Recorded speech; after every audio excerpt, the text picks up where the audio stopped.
Kita minta persetujuan, langsung kita ketuk palu, ya. Setelah ketuk palu, langsung kita tanda tangani. Dan teman-teman ini semua ini konsekuen kita tanda tangan penangguhan penahanan ya. Nanti dibuat suratnya, ya penjamin ya. Kita sebagai penjamin semua ya, ketua dan seluruh anggota ya. Nanti langsung dikirimkan nanti Pak Hinca yang bawa ke pengadilannya.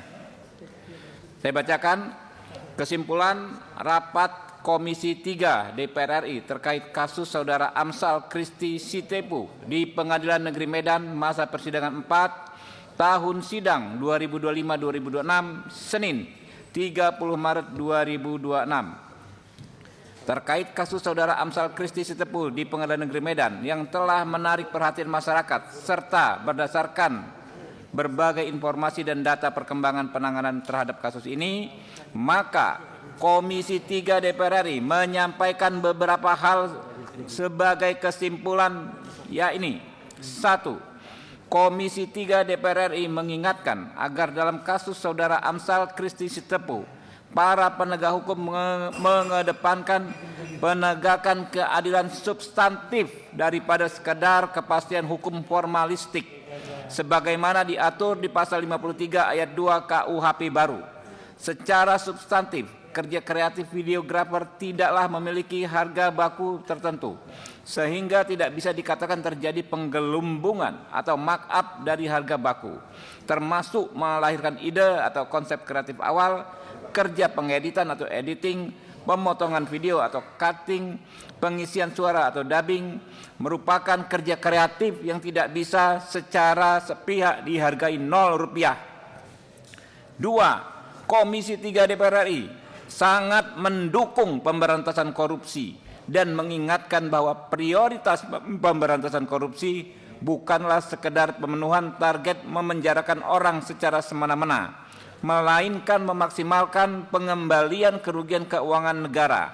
Dalam kasus Saudara Amsal Christy Sitepu dengan nilai kerugian keuangan negara Rp202 juta, tujuan penegakan hukum akan lebih tercapai jika sejak awal dimaksimalkan pengembalian kerugian keuangan negara. 3. Komisi 3 DPR RI meminta agar penegak hukum untuk mempertimbangkan putusan pengadilan tidak menjadi presiden yang kontraproduktif terhadap iklim industri kreatif di Indonesia karena ancaman pidana atau overkriminalisasi dengan orientasi keadilan retributif dan pemenjaraan. 4.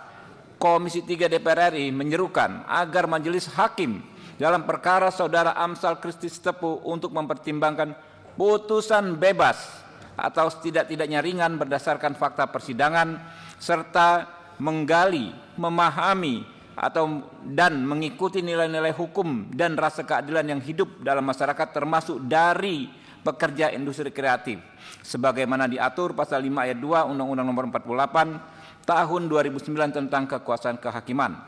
5. Komisi 3 DPR RI mengajukan agar Saudara Amsal Christy Sitepu diberikan penangguhan penahanan dengan Komisi 3 DPR RI sebagai penjamin. Sepakat? Sepakat. Ya, dengan selesainya sudah pembacaan kesimpulan, selesai juga acara kita hari ini. Saya tutup. Billahi taufiq wal hidayah. Wassalamualaikum warahmatullahi wabarakatuh. Ya. Teman-teman, ada yang mau ditanya? 3 pertanyaan. Terima kasih, Bang.